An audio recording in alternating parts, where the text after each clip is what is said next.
lamb died. A perfect lamb was sacrificed. The plan had been made before sin, before the foundation of the world, according to what we read in 1 Peter chapter 1. But here the plan is being announced. The seed is going to come, is what God is saying. He's going to crush the head of the serpent, and the way He's going to do it is that He's going to be a perfect lamb who will be sacrificed, and with His garments, the nakedness of man will be covered. Now, throughout the Old Testament, the gospel was foreshadowed. Before Jesus came, how were people saved?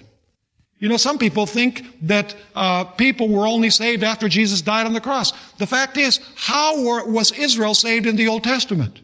Were they lost? Because Jesus, the Lamb of God, had not come to live His perfect life and had not suffered death in place of man? Absolutely not.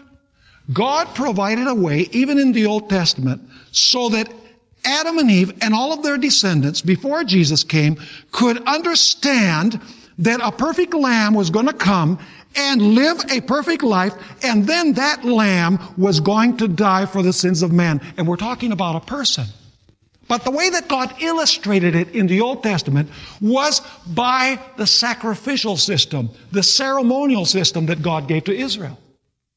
Now, there's many things that we could say about the sacrificial system, but I want to underline two facts concerning the system of sacrifices in the Old Testament. The first thing that I want to underline is that the priest that offered the sacrifice had to be absolutely without blemish. And obviously, it's not talking about moral blemish, it's talking about physical, external blemish. Let me read from Leviticus 21, verses 17 to 21. Speak to Aaron, saying, no man of your descendants in succeeding generations who has any defect may approach to offer the bread of his God. For any man who has a defect shall not approach.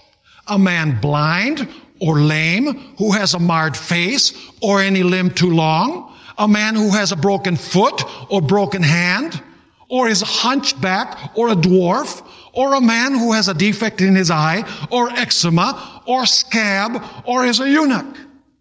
No man of the descendants of Aaron the priest who has a defect shall come near to offer the offerings made by fire to the Lord. He has a defect. He shall not come near to offer the bread of his God. In other words, the priest had to be without blemish, the priest that offered the sacrifice. But also the victim that the priest offered had to be without blemish. Notice Leviticus chapter 22 and verses 20 to 22. Leviticus 22 and verses 20 to 22. Speaking about the victims that were offered in the sacrificial system, we find Moses writing this, whatever has any defect, you shall not offer. For it shall not be acceptable on your behalf.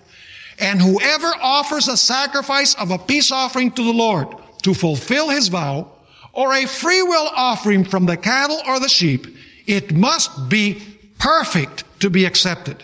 There shall be no defect in it.